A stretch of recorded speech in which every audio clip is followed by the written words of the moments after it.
Look, there is a significant amount that we need to reform the way that government operates, right? So you've got to have a directional view about how much, the government can simply afford.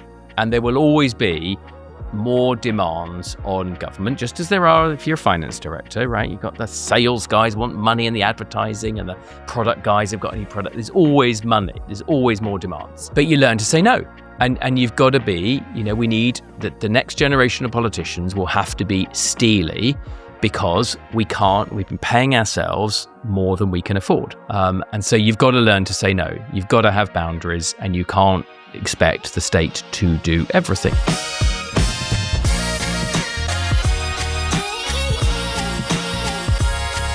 Andrew, hi, welcome. Welcome to the studio. Fantastic, thank you. No, thank you for coming. We were talking about Sussex British sparkling wine, and I've been to the Nye Timber vineyards, and I think it is incredible. I think it's better than almost nearly all champagnes I've had.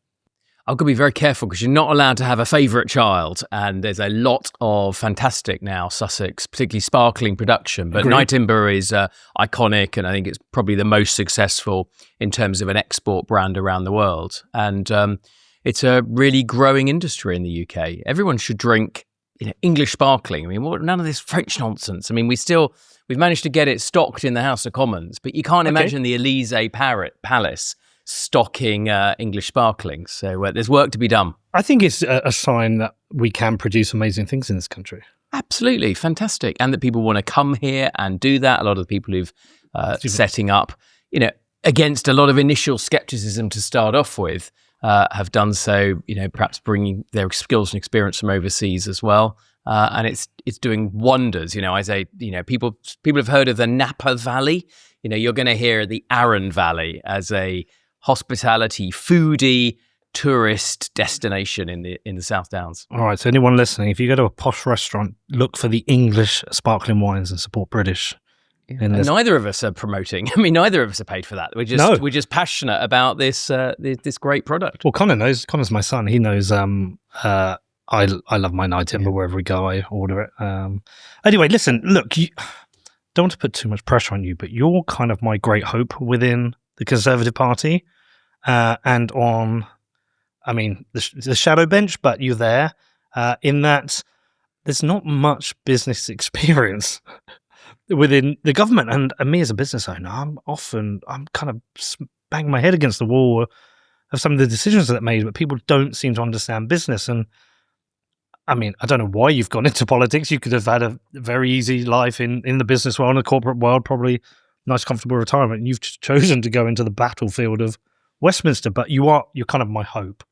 Sorry to put that on you. Loads of pressure. Loads of pressure. We'll try not to let you down, Peter. Well, I feel so let down by the Conservative Party. I'm a historic Conservative voter. I just like small government, and a lot of what amen to that. Exactly, and a lot of what you talk about, it kind of echoes what I think.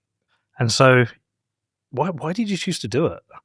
Oh my goodness, how long have we got? We've probably just about got enough time. But look, tiny bit. We'll unpack that a little bit. Yeah. Look, I am an advocate of small government because both I want our country to grow, so I'm enormously proud of our country. I think we have amazing people and opportunities, history and heritage, and all of the right skills and smarts to make it our way in the world. But that hasn't happened for quite a long time.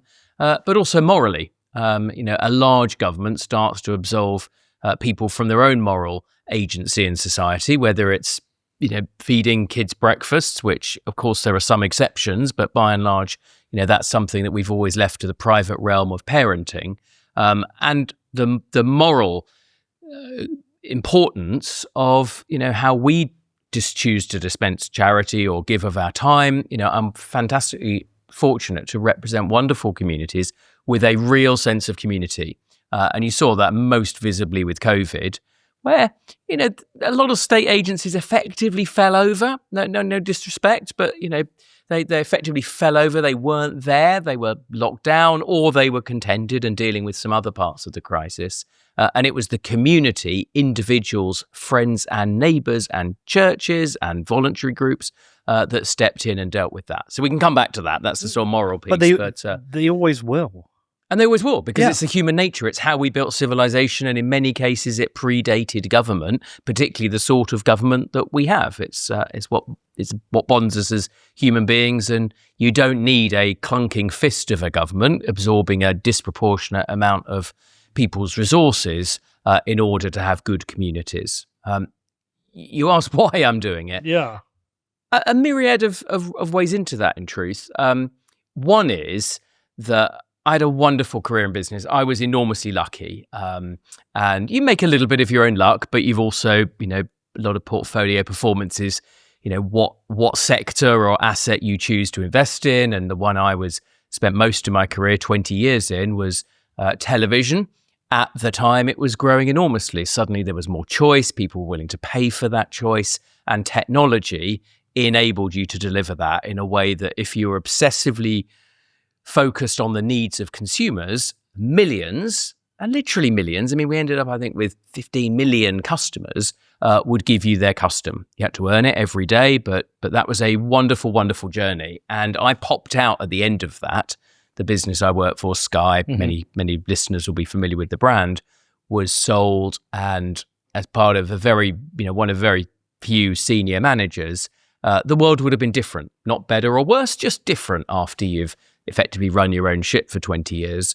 And so there I was, 48, popped out and looking for the next thing to do. And I sort of slightly believe in this idea of keeping your brain plastic, having a second or even a third life rather than repeating the same thing. So that was point one.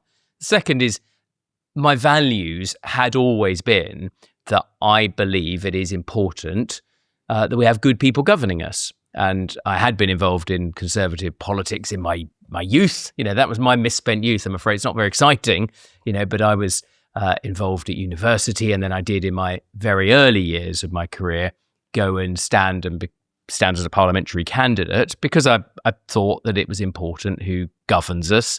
If you can, that's an opportunity for people to put themselves forward. Now, those two paths diverged for a very long time. For the sort of subsequent 20 or so years, I was getting on, having a family, working hard in that successful business. And it was quite serendipitous that those two things came back together. And the district where I lived was looking for a new member of parliament, and it was all very short notice and things. And I don't regret a day, but by golly, it's hard compared with what one did in corporate life, if I'm honest. It's important. Yeah. So how is it different from what you expected then? Most of it is what I expected, having known, I hadn't actually spent virtually any time in Parliament. I still get lost, unlike all these people who are sort of spads and things who, knew it by the back of their hand before they were elected. But most of it was what I expected. Bit disappointed about the quality of the people. That sounds very damning. But I'd become used to an environment where everybody pulled together, worked as a team, had, what differences you have, you try and resolve them both internally, but also rationally, right? If you and I are having a discussion about the best product to launch, we'll do a bit of research. We'll look at the data. We'll ask some customers. We won't just sit there and sort of doggedly insist that you're right or I'm right until one of us gives up or the decision's made. So that which I expected, like I did not expect it to be full of people all treating it like a business, and it's not a business, and that's a trope that gets people found out as well. If you come into Westminster and you just think, right, well, this is like running, a big supermarket. It's not. It's much harder and it's much more complicated.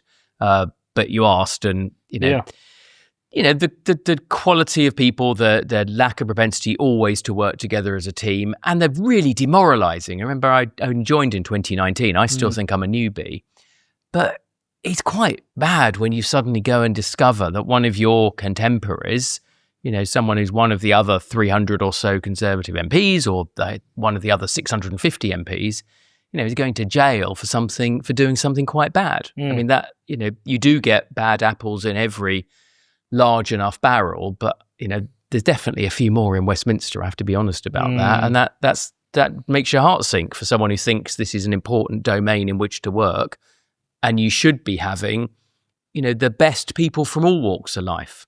I might sometimes during this interview, I might start sounding like I'm giving you a hard time because I want to ask some tough questions, but actually it's because of who you are, what I've learned about you, that I think you're a good person to ask these questions to. Like I said, I think you're my hope within the Conservative Party. But I want to give you a kind of a sentiment from two people, because there's my son here, we work together, and myself. We're at different stages in our life and careers and what we're thinking about. But we drove down today. We had a long chat on the way about various things, triggered by Connor, really. Do you want me to go first, or do you want to go first about what you spoke about in the car? Well, so look, I'm a business owner. I've got a handful of businesses, of which this one, the podcast, is doing very well. The mainstream media has made it very easy for me. So it's great business, love it. But my local businesses, they are hard and they're getting harder. And the reasons they are getting harder, I firmly place at the doorstep of government. It's really hard to build local businesses at the moment.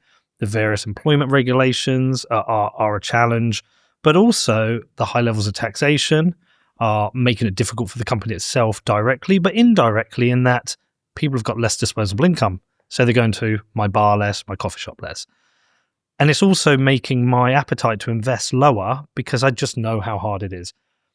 So they're the issues that I'm facing, and I've really lost faith in the Institute of Government because there are very few people I believe in there have the integrity, backbone, or intelligence to make the right decisions. Every week we interview an economist here, and they lay out a very clear plan of what the country needs to do. They've got different versions of lower regulation, lower taxation, creating an investor environment, getting rid of planning, etc. But they make it sound quite easy, yet government doesn't seem to do these things. And I think the Conservatives had a bad 14 years. I think they were let down by the leadership. And I was glad to see you voted against Rishi as well, didn't you, at one point? We can talk about that. But yeah, I think I feel let down. And now we have a Labour government that seems about as incompetent as you can get. That's my position. I'm just so frustrated about this all. Connor's will be slightly different. Connor's 21. Yeah, I think it started, you asked me if I was angry, and I said no, I was fed up. I put it this way. I think I work hard. I think I'm a good human. I'm polite on society. I add more than I probably take. And it all stemmed from the other night I was looking about on Rightmove for houses. I want to move out eventually, right? I need my own place, and I just don't see it feasibly possible in the near future at all. And I work hard, I have a decent income, and it's just out the picture right now. And that doesn't seem fair when I'm playing by all the rules, and I guess some people aren't, but I see them benefiting in ways I'm not. And to add to this, it's making it quite a long setup, but he mentioned to me that a house on Lovell Road where I lived in Bedford was now £350,000. I was like, no, it isn't. Because the first house I bought was just before he was born. It was £100,000. I was like, no way people are paying that in that area. And we went and looked on Rightmove, and he was correct. And so we ran the numbers. That was essentially a 2 to 250% increase in the house price. We then went and looked at nurses' salaries over the same period of 27% increase, CPI up 80%, and the average wage was up about 40%. So I looked at all those. I was like, there's so much wrong here, and it seems to be going in the wrong direction. So there's a lot there to unpack, but my guess is you recognise all the same, all these problems. So my question to you really is can this be fixed? What is the hope? So first of all, I do recognise all those, and the way Connor put it is really, really right. And you've got to work on it as, just as communicators, right? I mean, I suppose I'm in the communications business. I'm not a natural communicator, but the way you feel is as important as any spreadsheet answer. And inevitably, because there aren't any silver bullets, if there were silver bullets, someone would have found it by now. You have to unpack quite a lot about what has gone wrong with society, what's gone wrong with government. But you've also got to make people feel exactly in the way Connor said, that if you do the right thing, then this is a society that will let you, in my language, climb ladders of opportunity. And I'm a sort of child of the 80s. I was born in the beginning of the 70s. I sort of first became conscious in the 1980s. And that was a moment when suddenly, whether it was the city Big Bang, if you lived in London, that affected everyone. That was, in those days, we'd have called that a vibe shift, right? Some benefits, some disadvantages, of course. Nothing in life is ever perfect. But we would have called it that. There was that great sense of meritocracy that, because the city is inherently meritocratic, that you could go and climb ladders of opportunity. It's actually what inspired me to be an accountant, and that was my version of that, coming from an ordinary comprehensive school background. I thought, right, if you work hard, you get a profession. That's what everyone is telling me to do. Then you can save for your future and get a foot on the housing ladder and all the rest of it. And we've lost that. And it's for a multiple set of reasons. The way back for the Conservative Party is to rediscover that. Like, no ifs, no buts. We're not going, you can't, cleverer people than me will show you the generational actuarial maths that show you have to be about 60 something at the moment to be a majority Conservative cohort.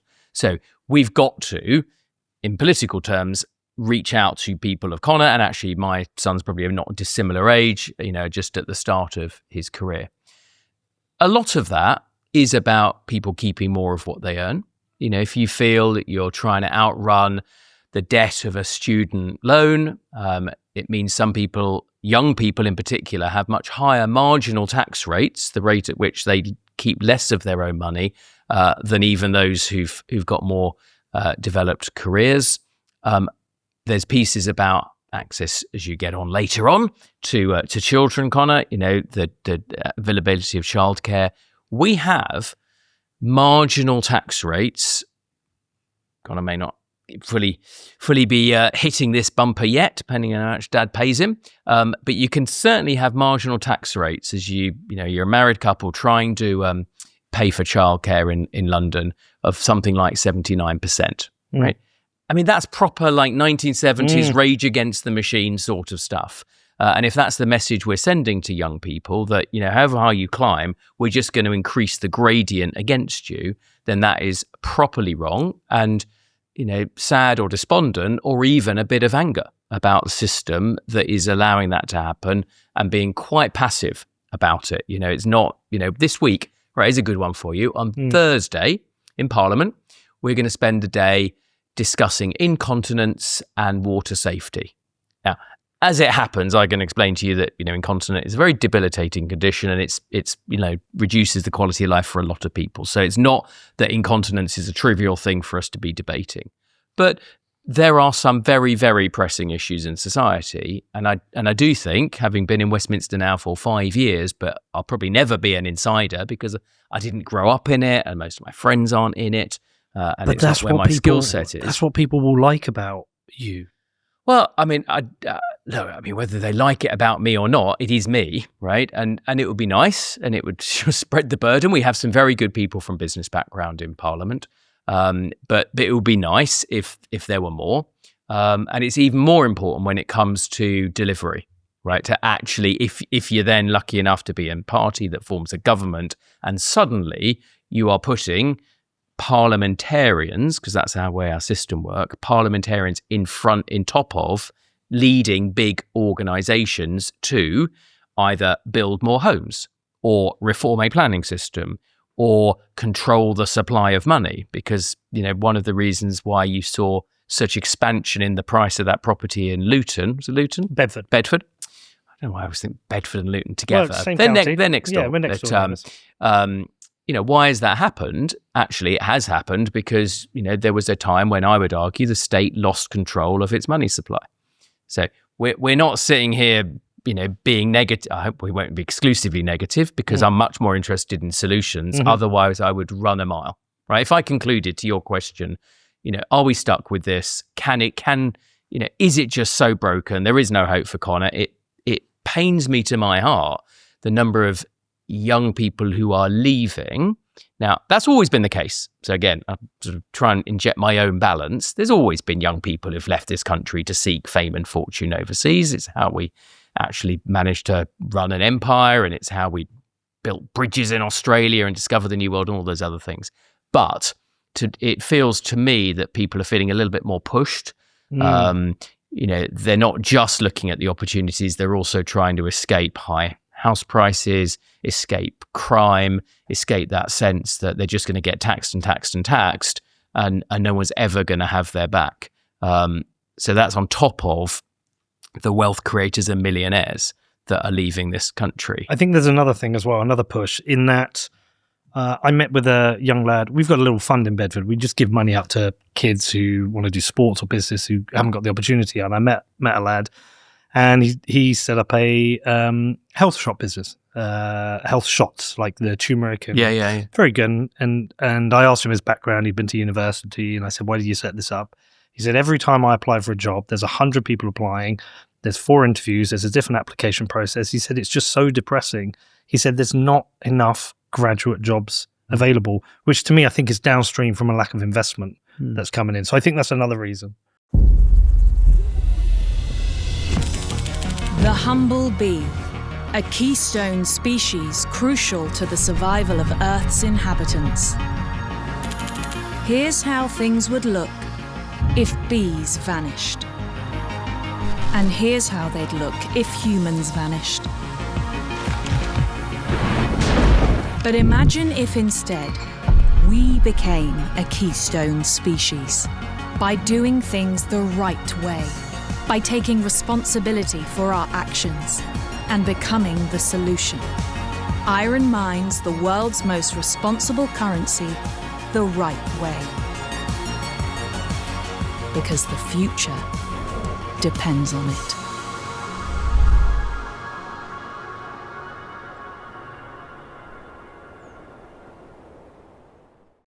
Yeah, and a lack of look. I mean, there's a lot of things where people haven't been straight about people with people. So, everyone said, right, the right thing is, actually they don't always say this, but the right thing is go off to university. And actually, these days, that's a really big cost, which is not always fully surfaced to you up front. So you're ending up with a big debt. Yes, you probably signed the form, but you're 18.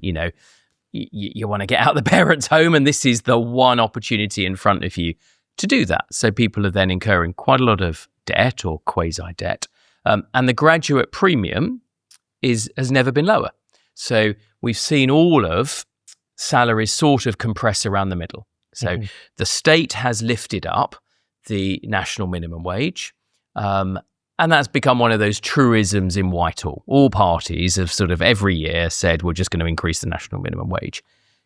Of course, that is good. Of course, we want people to be getting better pay each year. But that does actually have to get paid for by businesses, ultimately. And you have to justify that in terms of a more productive economy. So at the bottom, we've been squeezing wages up. The graduate premium, because more and more people have been graduating, has come down.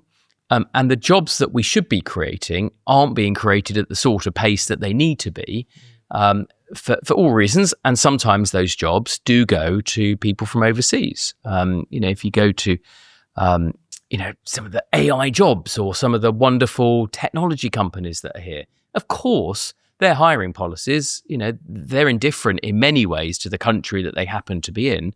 Their hiring policies will very happily bring people in from overseas. Fine, but if that's leaving a British graduate who's worked hard on the sidelines, that's not good either.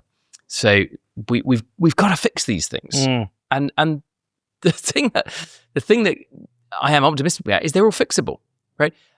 Even without any original thought, other countries around the world have dealt with exactly the same issues that we face as a society and found solutions. So I was a middle-ranking minister, and I loved my ministerial jobs because in my small domains, and they weren't particularly political domains, I felt I could just get on and do, and broadly I was left to go and do quite a lot of that in those areas. And one of the things that I could never induce my civil servants to do, and it's not a criticism of civil servants, we can talk more about that, but I don't believe it's the people that work in them, it's the organisation and the incentives on them. One of the things they'd never do is bring in examples from overseas. mean, so look, we're doing financial regulation in the UK. We need to really give it a reboot. Come on, we've lost our mojo a bit. We've all got a bit bunged up. 2008, everyone decided they want to get rid of all risk. A bit of an overreaction or an overcorrection, and we haven't got our mojo back 20 years later.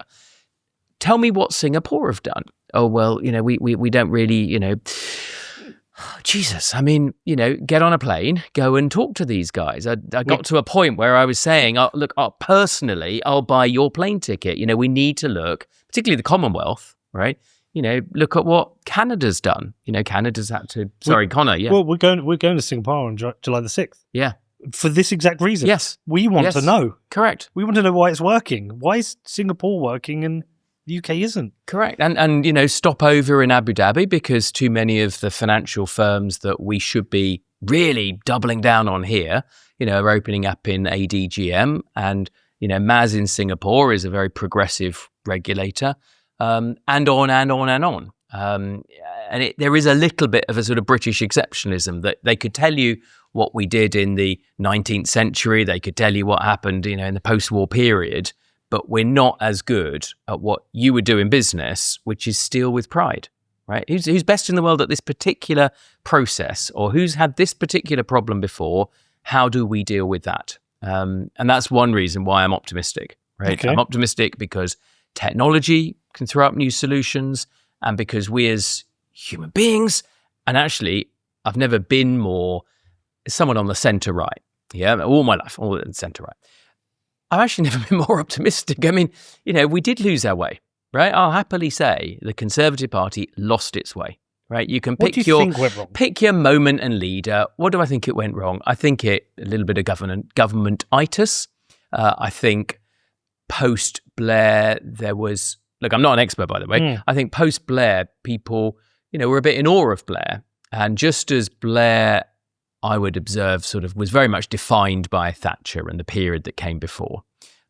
He broadly accepted the market to a degree that even I are sitting here, 9 months in thinking, goodness me, can't this lot be a little bit more like Tony Blair? I mean, he did some terrible, terrible things on our constitution, but on the economy, I mean, he would not be doing the employment rights bill, the unemployment bill, the 300 pages of red tape. My guess is he would have said to his trade unions, look, that could be second or third term business. I'm certainly not going to come in and waste my opportunity to put a dent in the universe in my first year by taking us back to the 1970s. We'll talk more about that. But the point is we can do this. It's all fixable.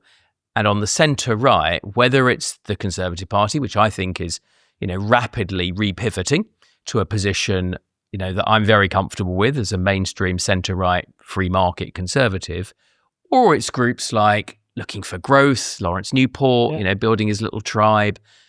There are people in Reform who I would argue, should be the natural conservatives and may one day give us a chance again. I can understand after 14 years we've got a lot of, you can't outrun your past. And so I can understand at this early stage, a lot of people saying, well, hang on, I'm going to cast around and see if there are some better alternatives out there.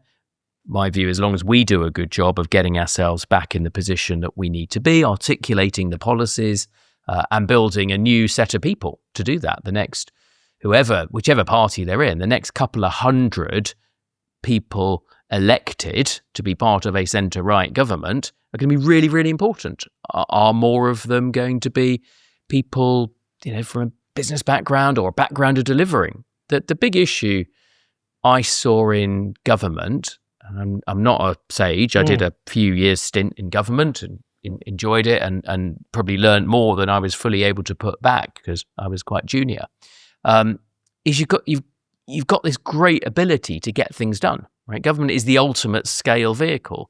As a small statist, you can conjure up ideas of a much smaller government, but there'll always be some problems that government need to deal with. And when you're in government, particularly if you've got a big majority, you can wake up in the morning and you can get things done. I'm not sure this government is doing that, and I think the big sad regret of that period I saw, where the government, the there'd been an 80-seat majority, i.e. lots and lots of fuel in the tank to get things done, even if it was going to fade over time, is that just didn't do enough. Fumbled the opportunity. Yeah, I think that's probably how history will judge it. Now, hit a pretty big, right? If you think about the machinery of government anyway, and modern political parties anyway being a sort of fairly overburdened rickshaw, right? These do not have 4x4 suspensions with hybrid engines. It is a bit of a donkey cart, and that donkey cart very early on hit an enormous pothole of COVID. So it's explicable as to why that happened early on. But hold on, it was a 14-year government. Oh, forgive me. Sorry, the only bit I saw, the bit you were was from 2019. I was elected December 2019, right. as was that Johnson 80-seat majority. Yeah. And it was, I think, 20th of March, wasn't it, that the whole country was locked down with this global pandemic. Not an excuse. I mean, I'm trying to be just pretty factual about these things, but we will of course look back and say all the things that could have been done. Yeah. So, what would you say then are? No, actually, let me ask a different question. I haven't fully given all the detail to Connor's answer, but the first point is I think we can change it. Right. I don't think we should give up on the system. I think the system, these are a set of tractable problems, and we can do that. Whether it is radically looking again at how you can build properties, whether it's getting a grip on our borders so that you're not suddenly in competition with everybody who simply wants to come here, whether it is creating a genuine powerhouse of an economy because people flock here rather than flee from here, and they flock here because they see the opportunity to build enterprises and keep more of what they earn. Right? There's a fundamental human desire to do that, and family businesses more so than any other. Right? You're dealing with hospitality. Everything is coming at you. Right? If we merely did nothing else, I mean, actually, mostly the government has made things worse. They have made it harder to employ people. They have reversed reductions in business rates. They've put up corporation tax, not this one, but the previous one.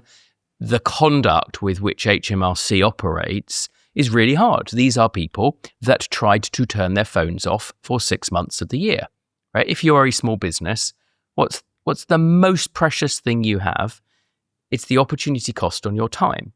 Right? Most small businesses I know, on a Sunday afternoon, when I'm doing my constituency correspondence, they are doing their weekly payroll, they're doing their quarterly VAT return, they're doing an annual tax return. So if the conduct in which the way the state makes you do that is unhelpful, is overly complex, is bureaucratic, is always second-guessing you, that of itself is a massive deterrent. Ditto employing people, right? Of course, you've got to get a right balance between the rights of employees and the rights of employers, right? As soon as you start getting into this topic, someone will shout up, he wants to put children up chimneys and all this sort of nonsense. It's not a grown-up debate. But if you're going to confer all of these additional rights, if you're going to come up with all of these extra contrived ways in which people have the ability to take you as an employer to an employment tribunal, and if in large parts of the country you have to wait 2 years to get that employment tribunal case even heard, the sort of people that would be in other worlds setting up a business or simply growing their business to a different scale are eventually just beaten down by the machine. And that is the lived experience for millions and millions of people. And they talk, and eventually the word gets out. It's just too hard to try, right? Like your friend who was trying for a job. Keep applying. There are these terrible, dehumanizing AI thingies. I'd heard about it from my children. And then I looked at them. They're horror shows. And there's, a whole litany of diversity and stuff in there as well. So whatever your diverse characteristics, you feel you're not just being judged as a human being on your accomplishments, but somewhere you worry, whether rationally or otherwise, that it's not even a fair fight, and that these other attributes that you simply have to tick a radio button have some say in the hiring process. Maybe they don't, but it would be a lot better if those were eliminated, so people just felt it's their true person that's coming through. Yeah, there seems so many problems. Actually, I've got a list here. It was funny when I was doing my prep. We have this is under a Labour government, of course. Some of this and previous Conservative, but GDP shrank by 0.3% in April. Yeah, GDP per capita is lower in 2017. UK productivity is 17% below the OECD average, 30% below the US. Real wages are flat since 2008, equivalent to an £11,000 annual income shortfall per worker. The total tax burden is highest in 70 years. I mean, it's just like an endless list. You go to the NHS, 7.5 million on the waiting list. Criminal court backlog of 65,000 cases. This one amazed me. 1 in 5 kids permanently absent at school. You're on Twitter, you're seeing people walk into Greggs and Pret a Manger's and just walking out with stuff. You read about a stabbing every day. I saw a video just before this of someone driving a car into somebody. So there seems to be lawlessness as well. It's almost in every single direction we have problems in the UK. And, I know you said these are all fixable, but they won't fix themselves. Yeah, so don't take that as complacency. I mean, they won't fix themselves. But do you find it will overwhelming? Need there's a lot to do. Yeah. There is a lot to do. And at my little head, the thing that makes me get out of bed and decide to throw my body at this machine again each and every day is that we saw a lot of this in the 1970s. So let me give you my sort of little elevator pitch, which is including for the Conservatives, which is during the 70s and the precursor, both parties occupied a fairly, narrow consensus. We had literally a prices and incomes policy. It's going to sound like a history lecture to most of your listeners. I'm very conscious about that. But there was a period of time, 1970s, when both parties handed the baton backwards and forwards, but neither of them were really able to break out at a time when the rest of the world was picking its pieces up and getting more competitive. It's the time when Japan and Germany, for example, as economies really started to pull away and start to pull ahead. It took a crisis, a little bit like now, a crisis where people felt that their government wasn't fully in control. They didn't really have a good clarity about which way the economy was going. The state was consuming more and more resources and delivering less and less. And it took, 1979, someone who was quite disruptive from outside the political system, in those days, the first ever woman leader, which was more of a shock then than it would sound now, believe me. And that, together with some acolytes and lieutenants, because these things are never done by one person alone, and some intellectual thinking that had taken place in the preceding 4 or 5 years about what was wrong with society and how it was going to be fixed, enabled that change to happen. And it was really the last material change in the size of the state, the belief as to the role of the citizen versus the state, and opened up things that were incredibly radical. Again, very hard to say now, incredibly radical. The idea of open exchange controls. Used to be limitations on whether you could take money in or out of the country. To get a mortgage, you had to put your name on a waiting list. To get a phone, you had to put your name on a waiting list. The national airline was owned by the government. And all of these things, because of intellectual work that had happened, both in terms of the problem diagnosis and how you were going to fix it, were able to be changed. Took a while. It didn't even happen all in 1979. Some of it took until 1983, when it was the first time that things like the sale of council houses were mentioned. Again, a significant transfer of property from the state controlling everything to the private sector. So it sort of can be done. It will need, if not a crisis itself, and I don't wish a crisis on this country at all, it will need a recognition and an honesty about the state we're in, right? I mean, my big one is the government has not balanced its books for 25 years. In fact, I'm 54. In only 5 years of my life, and I'm told in 2 of those it was an accident, in only 5 years of my life, has the government balanced its books? I was a finance director for 12 years. If I'd presented that to anybody, I would have been shot or fired or both, and quite rightly so. Can't do it with your home budget? You can't do it with your home budget. I mean, even local authorities, if local authorities don't present a balanced budget, they literally get shut down or surcharged, or the officials get sanctioned. So, and we've all been living. It's a thing that hasn't been surfaced enough within the Westminster bubble. Everybody's been kicking the can down the road. That we're now paying 100 billion a year in interest, more than our defence budget, more than our education budget. Even that, if I was the Chancellor, I'd be crossing my fingers that doesn't go up even more. We've got gilt rates now that are higher than at the time of the mini budget, and all of that. Sorry, Connor. All of that is being passed on to the next generation. So they've got their own debt. They're inheriting a high run rate tax burden anyway. Some of them are facing very high marginal tax rates. And you and I, because of our, political lack of honesty, are adding to that debt burden. What was the deficit in the year that's just ended, the year to the end of March? 150 billion. So 15% of GDP?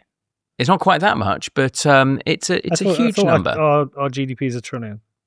I think I think it's I'm based on tax receipts. Yeah, tax I think it's $1 trillion. I think it's a bit more. Yeah, but 15% of the tax receipts. Yes. Yeah. But these are not literate numbers that can subsist for very long.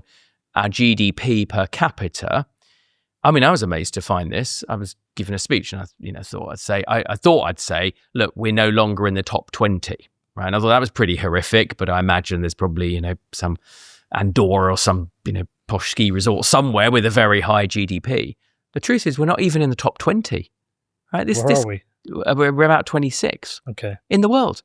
So this country, the birthplace of the Industrial Revolution, a country whose language is still spoken, the most spoken second language on the planet, where creative geniuses like Netflix come here to tell stories and make stories, where the City of London is still the world's most international market. It's not the single largest, that's in the States, but it's the most international because it's still a huge clearinghouse. It's where the majority of the world's insurance is written.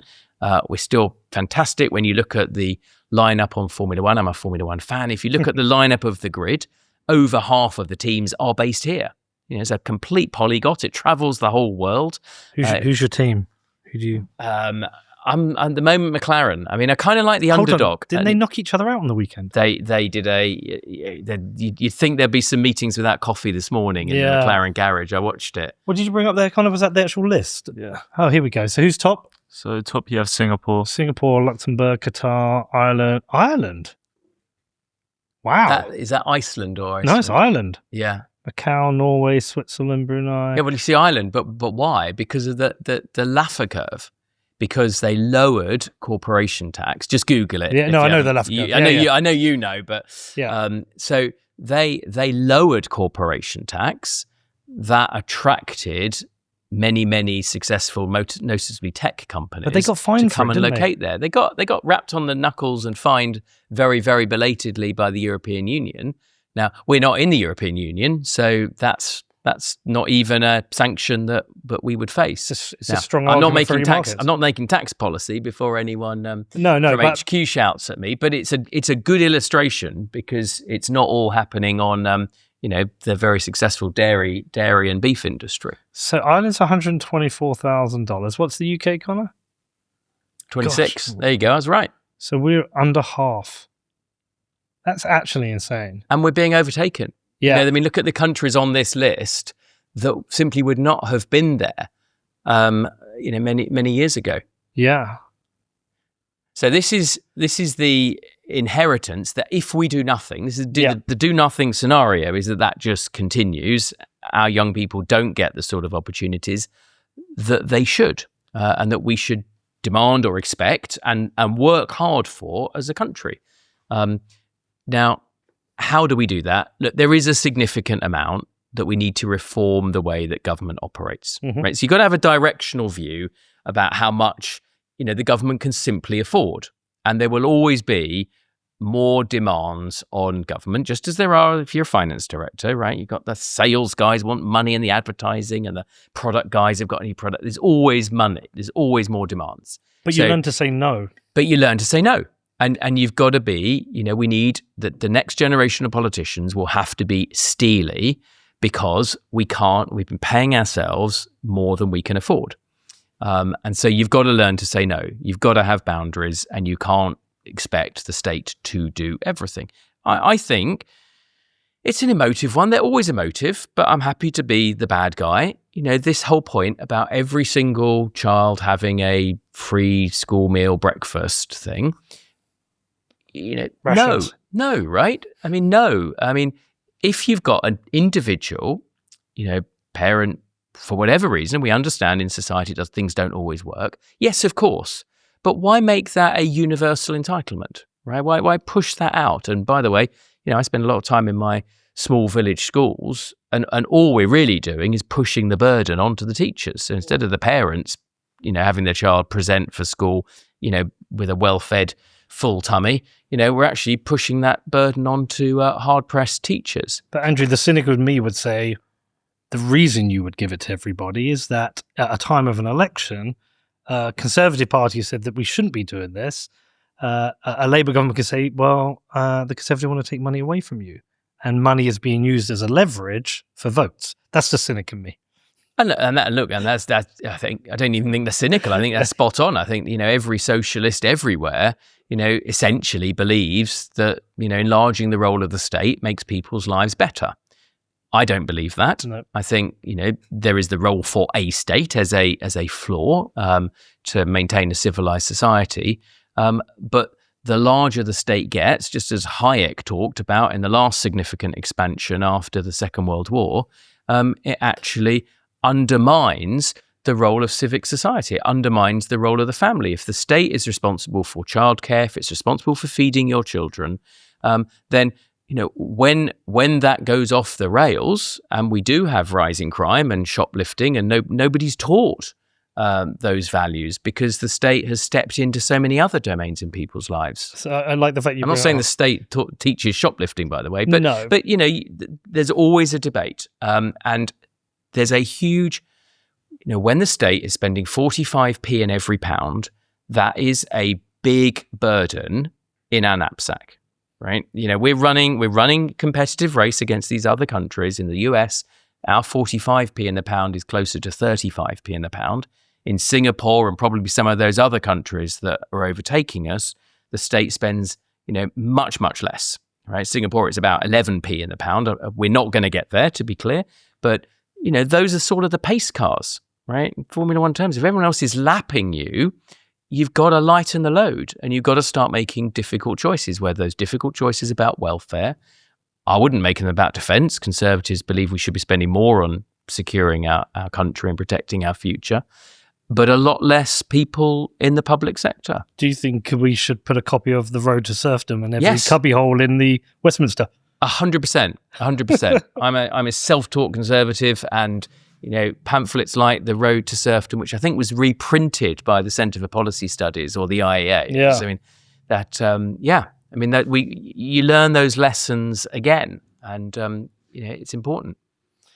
I'm conscious. Look, you have a leader of the party, and there's party processes. But I don't feel like everything you're saying. I kind of agree with, and you directionally you're talking about the topics that are important to me, important to my son.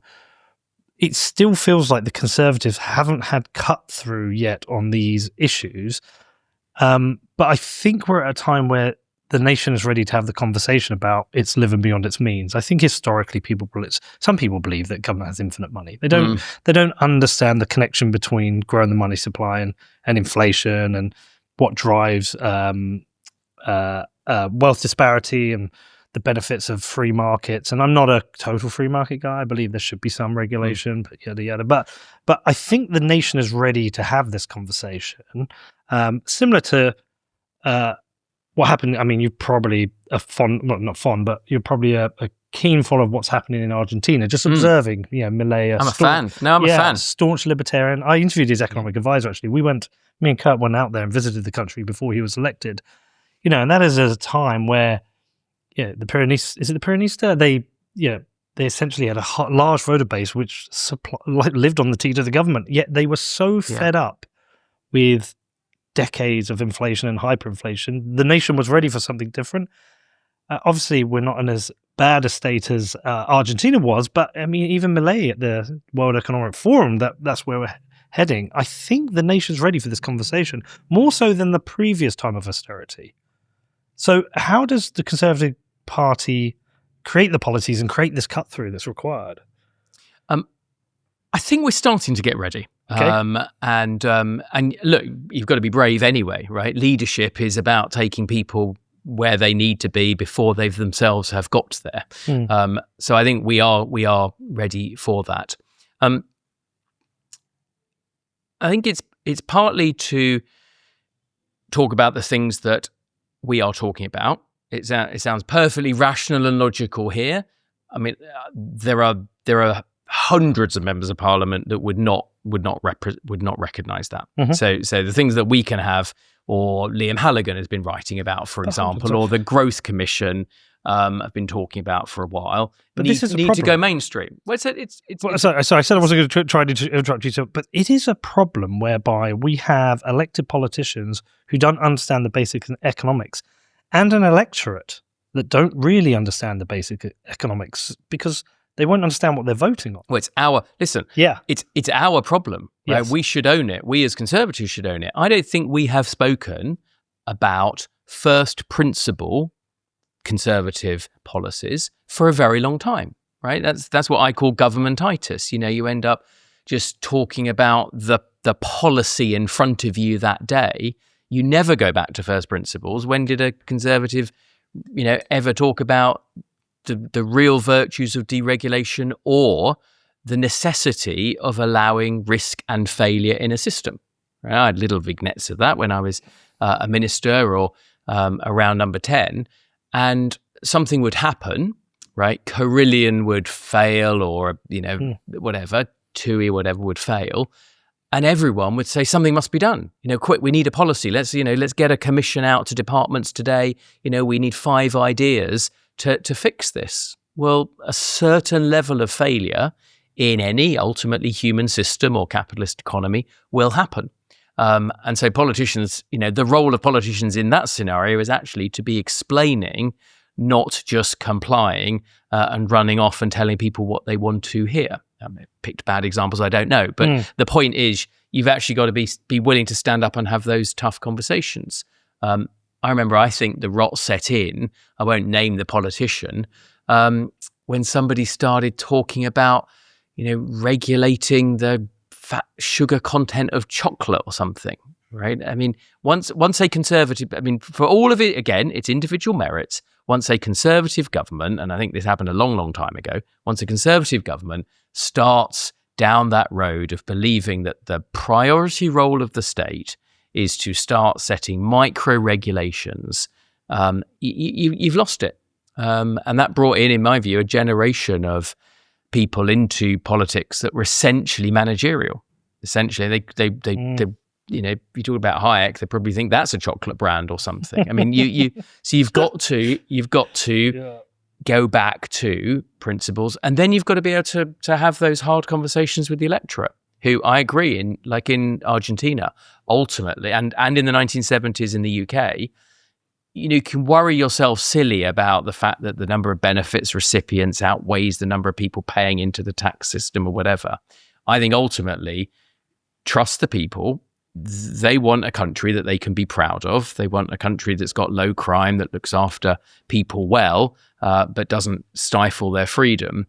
And once you put that proposal together, particularly given the contrast, right? I mean, it's been pretty hard for centre-right politicians. They've been sort of talking about windmills or the 1970s, right? Mm-hmm. Now we have red in tooth and claw socialism. We really do have a 300-page, 120,000-word bill all about putting more and more duties on employers, right? And you do that and you will get less employment and a generation of young people who don't, a bit like you've seen in Europe at some points, really, really high levels of youth unemployment. I think that will be one of the key tests of this government, right? Mark my words, you will see an increase in the number of young people who can't get into the workforce. And we already had around 1 million, which is a tragedy and will cause lots of long-term scarring. You do have a government right now whose first reflex is to want to tax everybody more. And not only do they lie about it, which is really, really damaging for trust in politics, but clearly they're coming back for more. I mean, the headroom, each time the Chancellor presents, this is, you say we're ready, right? We'll be more ready when there's a greater degree of financial literacy in the media, because the Chancellor presents these spending plans, these budgets. We're talking about 1.4, 1.3 trillion pounds a year. And then she says she's got headroom. She says it's all going to be fine because I've got headroom of 9.9 billion. Right? That's nothing. Nothing. Nope. I never presented a budget in my 12 years as finance director and many more in finance that wouldn't have had a 5% headroom in it. Hold on, what is that? Is that 0.1%? No, is that 0.03% headroom? It's tiny. It's tiny, and it's 10 billion of 300 billion. That feels about 1.3 trillion.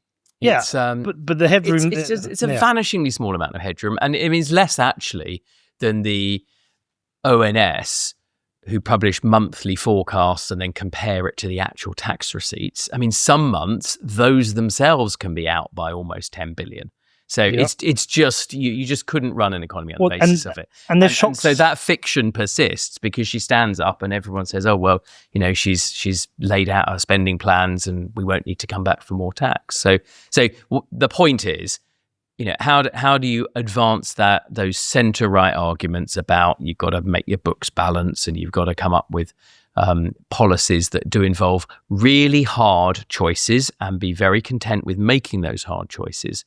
You're only going to do it when you've got the counterfactual being somebody who comes back again and again and again and shows that their core belief is that if they take money off you as a business, as a financial services, as an individual, that they're going to spend that money better than you are, right? That's the basic political difference between the centre-right and the centre-left. They believe that they both morally, virtually, and in reality will spend your money better than you. If you're on the centre-right, you don't believe that. You believe that markets are better at allocating money and that individuals' free choices are more morally virtuous than the state.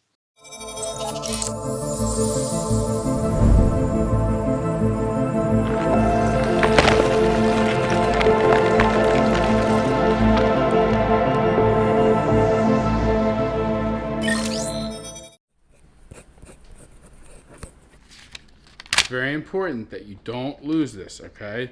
This is your inheritance through Bitcoin.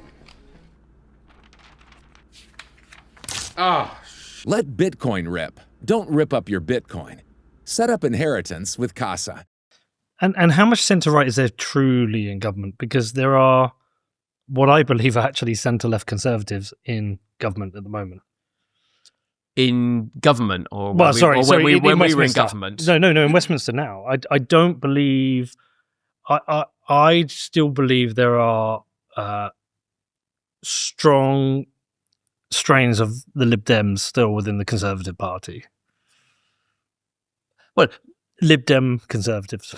Look, to be completely honest, you'll only find out when you try and lead them to a destination that is not, conservative, that is too conservative for them. And Mrs. Thatcher had all conservative leaders by definition have to bring a coalition with them. Yeah. Funnily enough, for most people in Parliament, not myself and others, but for most people, if you're winning, if your party leader, your side is winning, then you'll give an awful lot of license to that because, you're not necessarily an ideological Lib Dem. You're just someone who's maybe a bit more squeamish or needs a little bit more work and persuasion and leadership to go on that journey. And again, right now, as I see it, the party has never been more united. It's a bit smaller, so it's easier to unite a smaller party. But also, there's nothing more uniting than watching 411 of that lot, destroying our country, giving away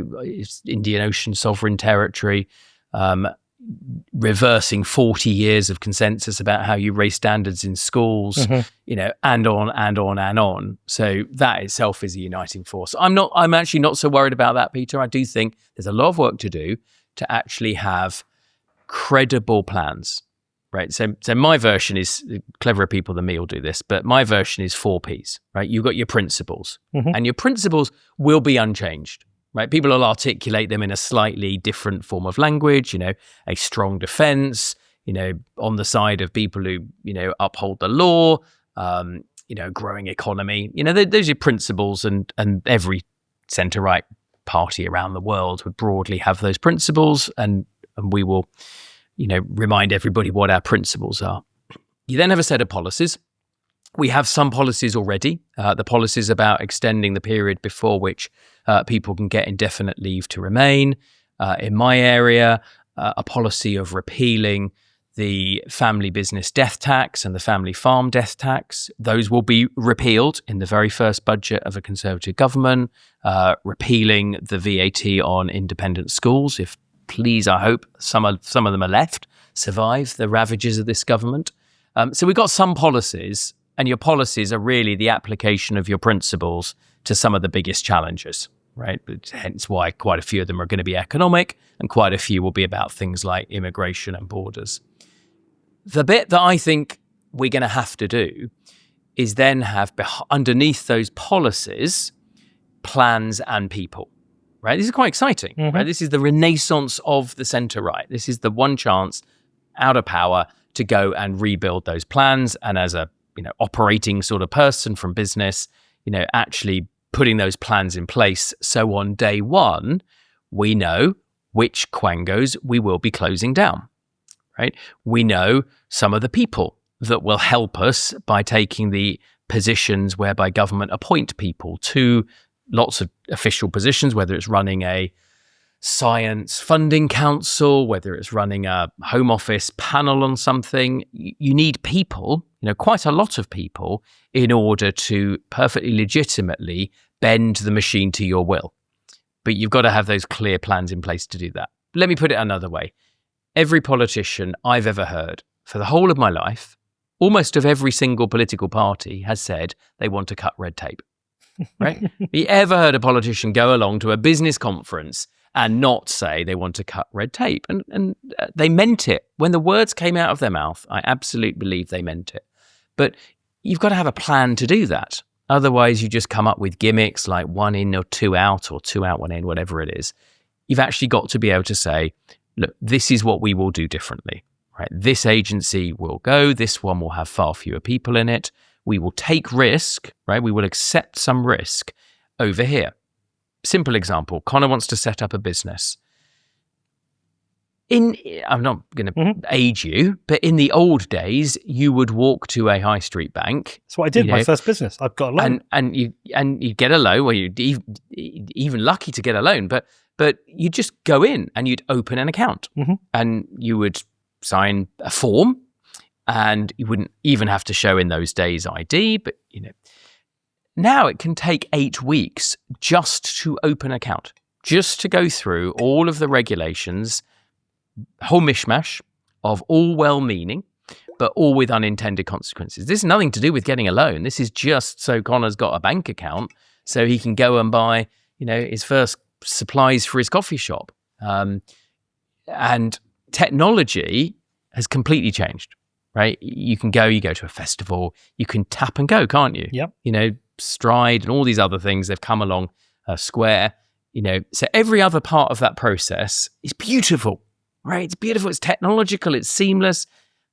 The one bit that's clunky, analog, controlled by government is the regulation about opening a bank account. Why is that? Because within 1,000 people who open an account, bank account, one of them will be perhaps nefarious or not qualified. But that's about where you set your risk parameters. Do you put a brake on 999 people trying to do the right thing in the economy because you will inevitably have one bad actor somewhere? So you've got to reset some of these things. Planning regulations, I don't think we're going to get rid of all planning regulations, to be clear, but they're not proportionate. So I've got a lot of pubs, right, in my district. It's a real eye opener. I mean, there's no big business. There's single big business. It's very rural, lots and lots of lovely small communities and businesses. But if a pub wants to put a sort of new barrel store, right, it's a real world example, a 1.5 meter by 1.5 meter, brick barrel store at the back of their premises, they go through the same planning process than if they were opening a multi-story car park. There's no proportionality. You could make much greater use of, rights, permitted development rights, or remove planning processes entirely, based on some parameterization. And then the whole legal system. Others will talk a lot about this. I've been doing some work and supporting people like Lawrence on his bill, Lawrence Newport.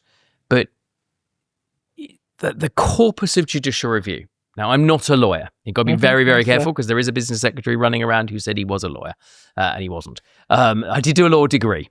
And when I did the law degree many years ago at Nottingham University, the entire corpus of judicial review would fit on like 3 volumes, not even a whole shelf of the library. Now, every parish council, every school board you go to is chilled. They're not necessarily all subject to judicial review. I'll get shouted down. But they are conscious of, a legal process that's looking over their shoulder, constantly second guessing them. If they don't fill in they don't tick the box right on the risk assessment, for the child, school play or whatever it is, popping along to the local forest school, this whole sense that the legal system is trying to trip people up. And then from business, it's much more deadening, because you've got lawyers. And so you've got to reform judicial review. Sounds really dull, got to be done.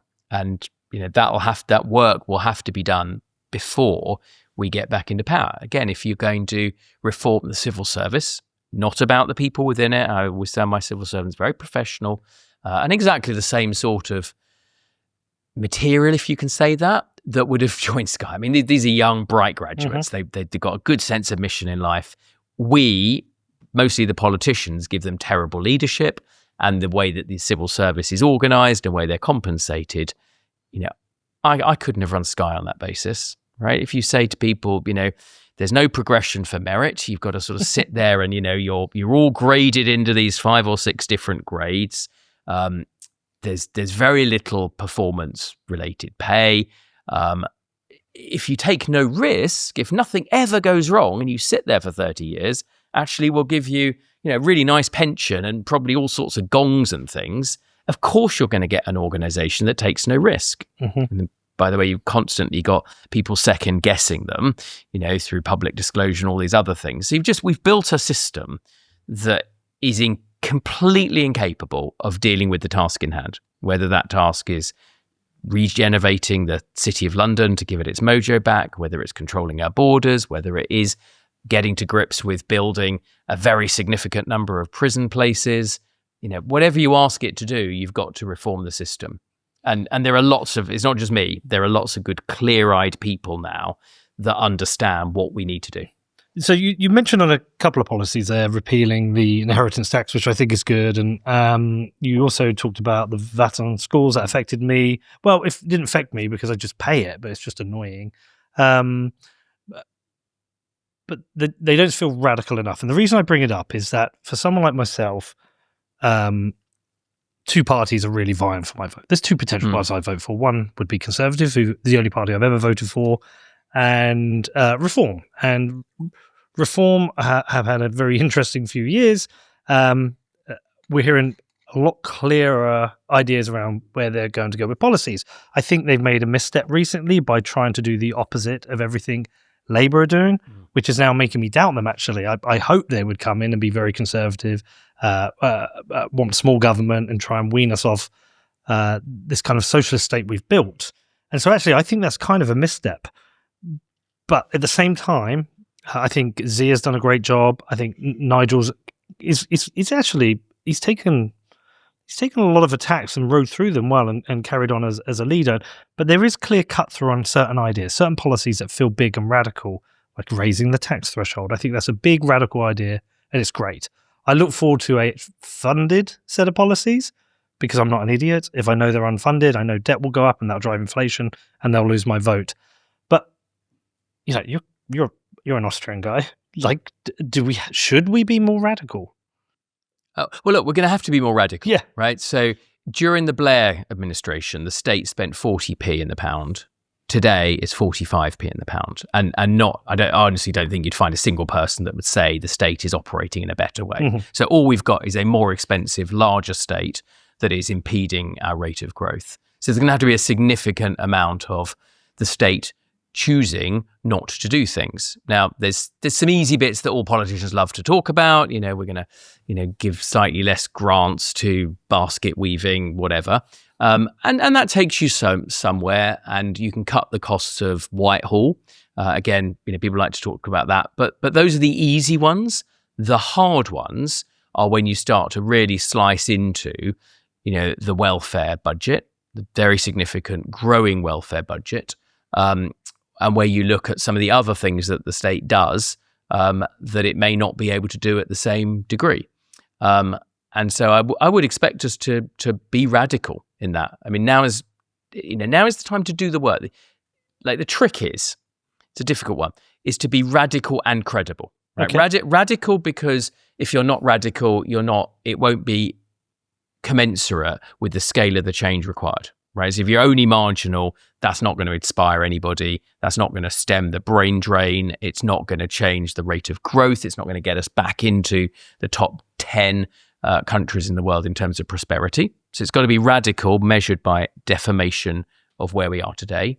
But it's got to be credible, because otherwise it's just another spawning wish list, like cutting red tape, that people say and will sound good and emote, better people than me emote well, right? People like Nigel are very clever, good communicators. Now, you don't start that journey, and I don't criticize reform. I think we've got to be the best version of ourselves. And I think that a lot of people I know who either joined or vote reform actually want what maybe you want, which is the better, perhaps the renaissance of the Conservative Party that you once knew and loved, and that was clear and credible about what it was going to do. But you don't start that journey. I will just say one policy by using the nationalisation of British Steel as a first resort, not a last resort. Now, I was the minister responsible, so I feel pretty comfortable saying that. And, we're back to a government that has essentially nationalised the railway, is well on the way to nationalising some of the water industry, would love to, but isn't honest and hasn't got the money, fortunately, to fully nationalise energy, but is clearly being a very interventionist in the wrong direction in the energy market. And is now essentially the de facto proud owner of part of the steel. Now, the future of the country that I want to see is not based around British Steel. Again, please don't take me out of context. There are some grades of steel. There's some solutions. We might need to stockpile some steel for security reasons on occasions. But the future of this country should be about AI, about genomics, about life sciences, about the creative industries, about financial and professional services. All the bits that probably most people would agree on the industrial strategy of this country looks like. It's got to be open to the world without letting the world come here simply for convenience. And that's very different from immediately jumping on a bandwagon to say, well, we're going to go and nationalise British Steel. So, we would reluctantly probably have got there as a last resort. They got there very quickly as a first resort. And I think there is a difference there just on a policy level. So how would you solve a problem like the water companies? Because I'm a Thatcherite like yourself in that I prefer pretty much every industry to be in the private sector. I prefer the profit incentive. But there has been some pretty vulture asset stripping or wealth stripping from the water companies, and they haven't been investing into the network as they should be. A lot of people have had big bonuses. We're all aware of what's happened. But the reason I think there's a public interest in this is the water that's pumped into our homes that we want to drink. And so how do we square that balance between not having it nationalised, but at the same time ensuring the private sector doesn't strip these companies apart? Well, to me, and life's always more complicated, right? But we haven't got the whole of our lives to talk it through. I mean, the biggest thing here is a failure of regulation, and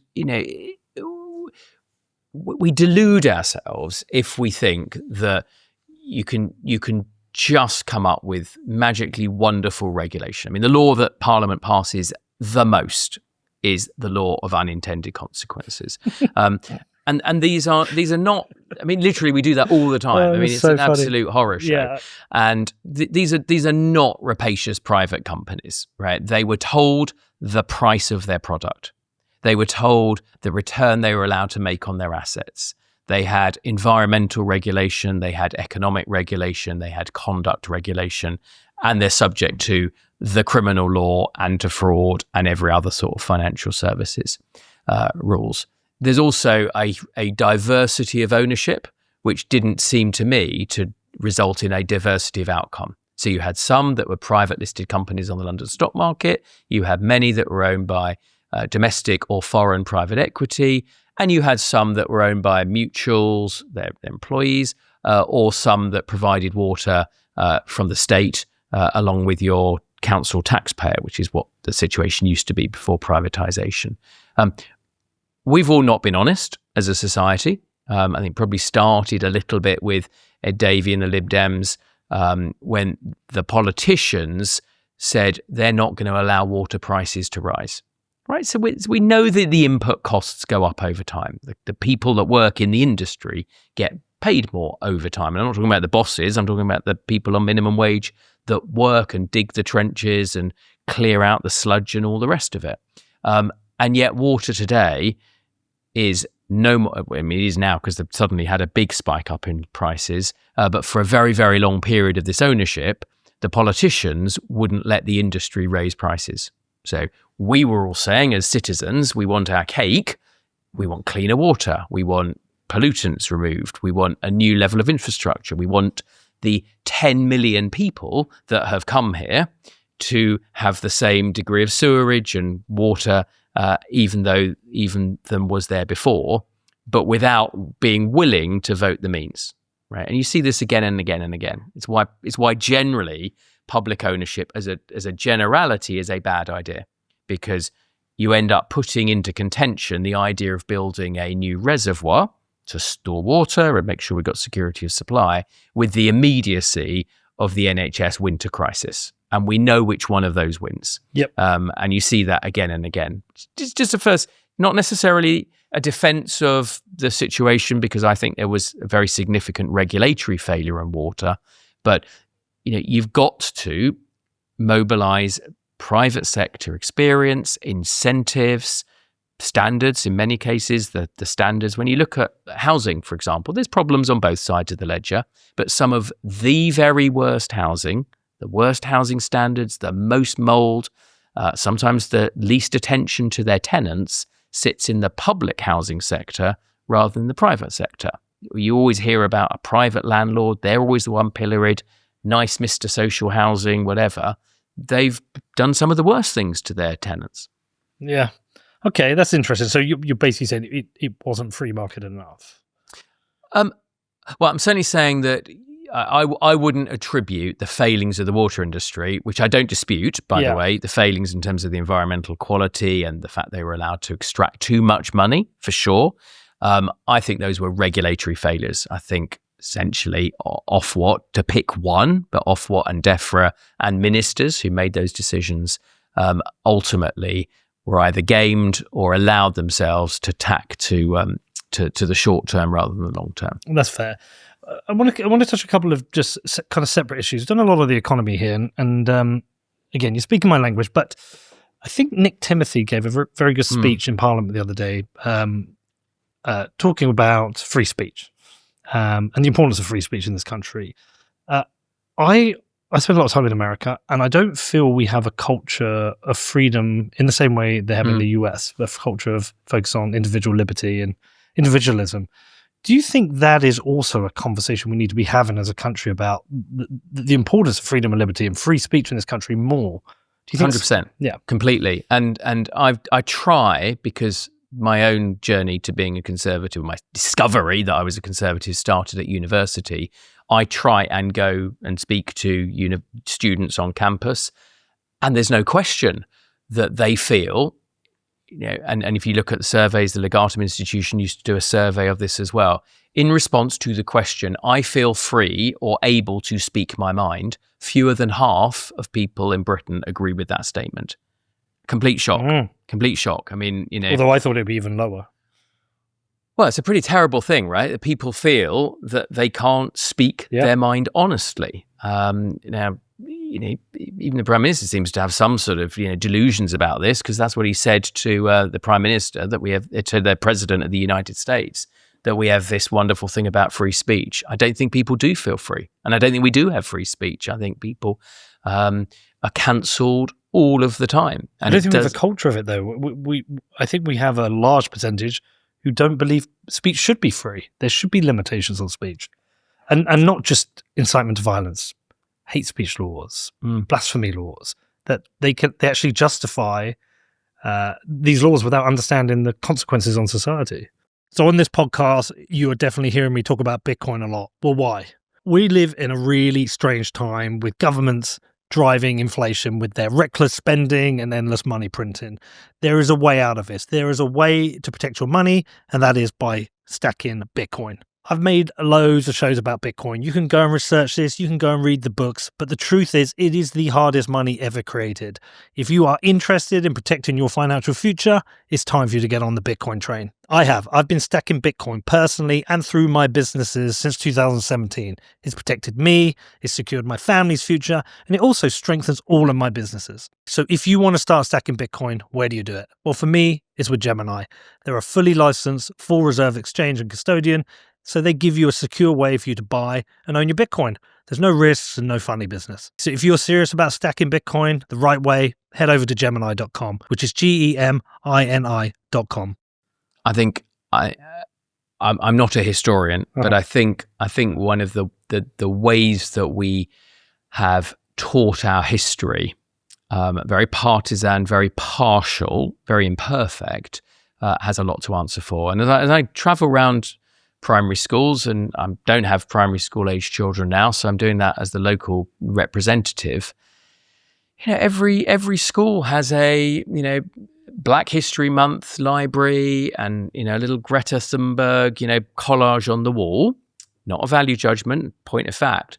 What they don't have is a proud of our history wall, or our contribution to eliminating slavery, or the wonder that is the Magna Carta, the modern charter for limited government and the rights of citizens. Right? I mean, let's put that on the curriculum.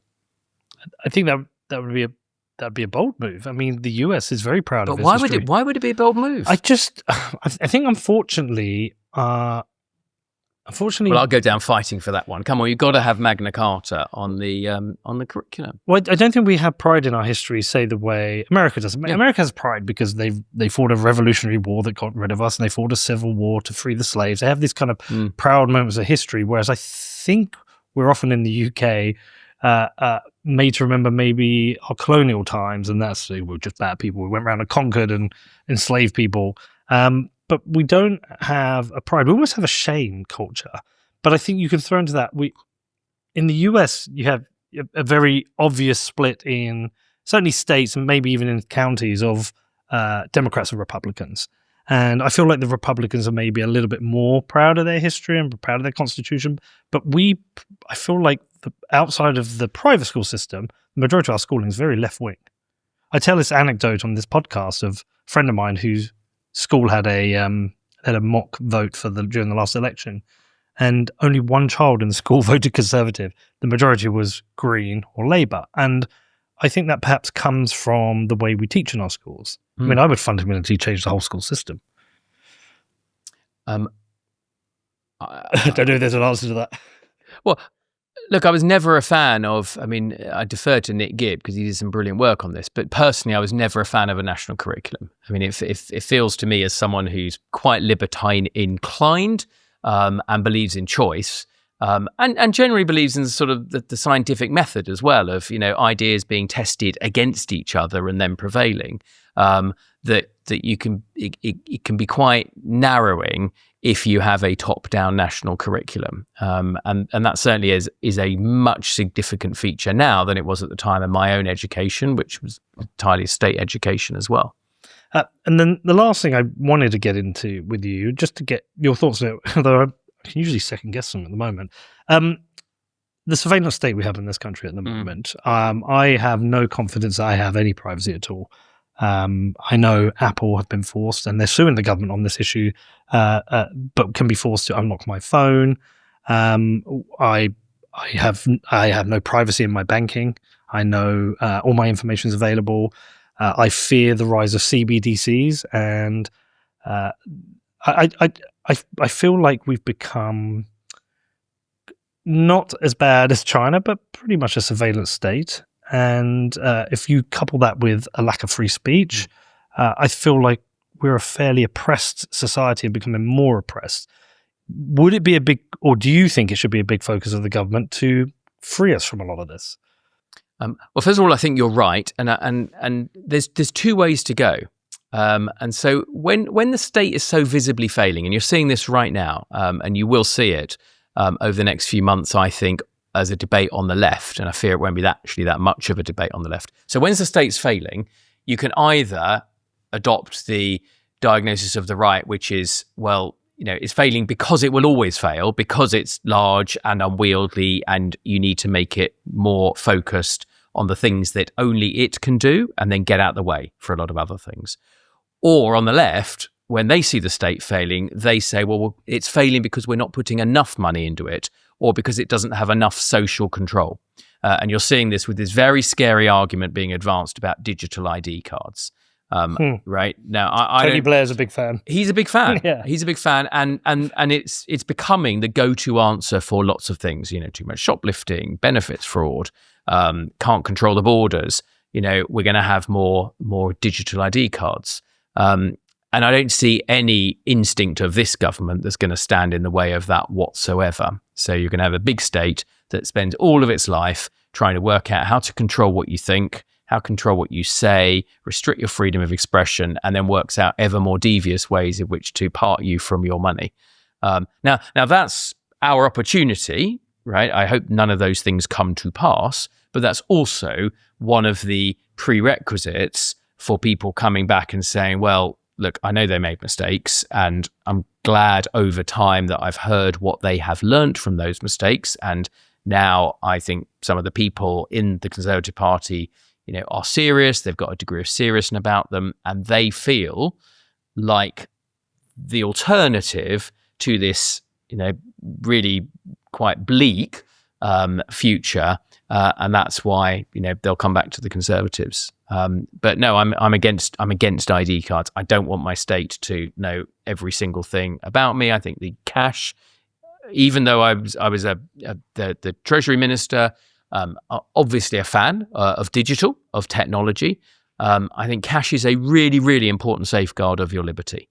And so I was always very, very focused on, you've got to defend cash. You've got to have people's right to use cash, to keep it under the bed, to have it for emergencies, for when the system, you don't trust the system to not surveil you. In the meantime, you can get on and live your life and enjoy all the benefits that technology gives us in terms of reducing frictions. What about other technologies? What about Bitcoin? Is this something you've looked at as an Austrian? Yeah. I'm a big fan of Bitcoin. I'm not going to force it on anybody. I think that's a big opportunity for the UK. One of the things, we was the first country in the world to successfully adopt credit cards was the UK. Mm-hmm. Right? They weren't invented here. The Barclay card started in the States, but the adoption massively different, and that's one reason why we're the home of fintech. Right? We've got that ecosystem here. So I really, really regret that successive governments have been far too timorous. The Bank of England far too timorous about Bitcoins.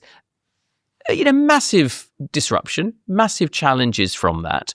But if you're worried about disruption, the best thing to do is disrupt yourself. And there's plenty of use cases that aren't nefarious.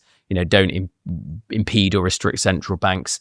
And they do have some of that ability as a break on the power of an overmighty state. So I was all in, and one of the agendas, just time didn't give me enough time to advance, was around Bitcoins and distributed ledger system. We got quite a few of the US firms at that time to come over and base themselves in the UK, A16Z and others, Coinbase. They've gone back now because the new administration in the US has taken a completely different approach. Yeah, I mean, I think Gemini are just about to open their head office here, new head office here in the UK. You might not know this. This was a Bitcoin show prior to this show. Right. Yeah, so we did 860 episodes over 8 years. It was the biggest show about the subject. Went everywhere. We interviewed the president of El Salvador, RFK, Vivek Ramaswamy, like everybody on the subject. And all the activity was happening in the US. And one of the most interesting bits of activity was the mining operations were basing themselves in Texas and integrating with the grid to lower energy prices. Yet we look here and we have over, $1.5 billion now of curtailed wind energy. There are companies who would just buy that. I know Steve Baker, who you will know, he was a big proponent, trying to push it forward. And even Reform have released their crypto bill, which I don't agree with all of, but it's a positive step in the right direction. So I'd be interested in a conservative government's approach to that. You don't need to answer it. I think it's a good example, because there were always a small number of advocates in government that were familiar with technology. Steve was one, there were others. But of course, a large number of people who are, sort of professional politicians, and that tends to drive risk aversion. So if you've come at it, you've started your political career as a staffer, you've clawed your way up, you've become a member of parliament, that doesn't necessarily expose you to disruptive technology, and you tend to look at that as wholly on the negative side of things. Right? Here's another one for you. Why do we spend all our time? This is a good one. Okay, this is be an interesting divide over time. But we spend all our time talking about, in certain sectors, talking about autonomy for cars, right? Level 4 or 5 autonomy for cars. Now that's properly hard. I mean, it's wild. It happens in the States. It's not yet happening here. But why do we have such a sterile debate here when it comes to automated trains? Right, your train set, it's not without complexity, but it's a lot less complex. It's 2 steel parallel rails. It's a lot less complex than trying to automate, a street scene, with all of our historical architecture and things. And yet that's a conversation that no one ever wants to have, because it involves, disrupting a status quo, and always disrupting a status quo creates a lot of noise. We've dug all of the tube tunnels under London. Vast expense. What's the expense? 99% of the expense in a system like that is the actual construction. The running piece of it, the actual rolling stock, and the cost of automating that, would be tiny by comparison. It's a risk-averse nation in some ways. And we've become that way. And if we are serious, so it's not a decision for me or another politician, although I think we should have the point of advocacy and lay out the arguments.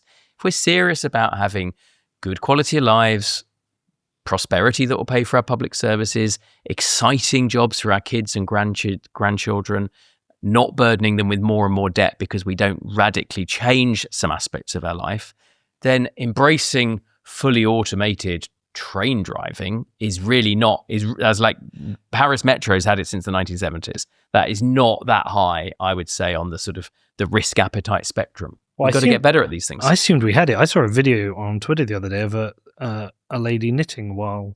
Exactly, an early adopter. I've called them an early adopter, right? It's obviously an early adopter of the technology. Fantastic. Good on he or she. But there is a serious point. There's a serious point. I mean, why shouldn't we aspire to that rather than be so locked into the status quo because people are fearful?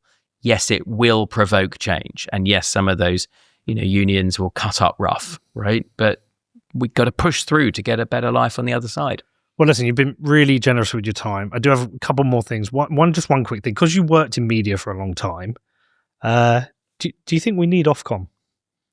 I worked in media before Ofcom. You know what? It worked just fine. Yeah. And then when Ofcom came in, we were told it was going to be a light touch regulator. I remember one person telling me it was going to have, 40 or 50 people. Last time I looked, it was 1,000 and still counting. Could it be scrapped? I'm not asking you to write policy, but just could it be? We have too much media regulation, and by the way, we have too much. The state is way too involved in the media. Like, why does the state still in this day and age have BBC One, BBC Two, Channel 4? Right, it's just half of all radio spectrum. I mean, it will wither on the vine and dissipate anyway. But that's an area to be a bit more radical in. All right. Well, you've been very generous with your time. Just closing comment really is, you speak a lot of my language. I'm just a simple businessman. I'm not a university graduate. I'm not an economist. I'm not exceptional in any way, but I know how to run a business. I work hard. I'm interested. I'm centre right. I have some libertarian tendencies like yourself. I want smaller government. How does the Conservative Party build trust in me? One, in that it will write the right policies, but also deliver. Because my favourite thing with governments, and it's kind of not funny really, but is almost every election is about change, and we don't get change. We just get more of the same but worse. How does a Conservative Party build a confidence? Give me the confidence it will make change, but also someone like Connor. And Connor, I don't know. Do you have any questions yourself, Connor? He might do once you finish. But have confidence in him that Conservatives can deliver what his generation needs. Two quick things. We'll try and be quick now. Yeah. First of all, show not tell. Right. I don't think people are going to be 4 years time, 3 years time, or whatever. They're going to need to see the detail. Right. You're not going to just be able to emote or put up big bold words or stuff. I mean, that's what I would want. Right. I would want, okay, like pick the boats. Right. How are you going to stop the boats? Right. And it's got to be credible. You've got to be able to test it and say this plan will work, right? The best minds challenge it, publish it, wiki it, and let's see that it really works. And there's a seriousness about that, not in every domain, but in a number of domains. Secondly, I do think the people matter, right? So I think, by all means, one thing we all do wrong, I think, is just look at the leader, right? You can have the greatest leader in the world. If they haven't got a bench of good people around them, it's not going to happen, viz. The preceding 4 years in government or whatever. So you've actually got to have a number of people in whichever flavour of government you pick that you think these are credible people who are doers. Don't all have to be business people. They could be people with armed forces backgrounds, or they've delivered in some other walk of life. But you want people that have actually delivered and accomplished and overcome adversity. Those are what I would look for in a government. That what I try and coach into my own party. That's our way back. Credible, detailed plans in some areas that are important, and a good bench of people that are serious and are doing things for the right reasons. All right, great. Connor, don't be afraid if you want to, man. Any questions? No pressure. No pressure? Nothing at all? I think it's just proof in the pudding. I think the most interesting battleground now is between Reform and Conservative, a fight for the Conservative heart of the country. I think it's... Actually, I do have one. Go on. Would you say, as a Conservative Party member, that Reform had been a net positive for you or negative? Look, I'm pretty respectful of Reform, because ultimately the reason we're having a conversation with them is because people have lent them their votes, right? And you shouldn't be in the democratic political domain and then criticize how people vote. I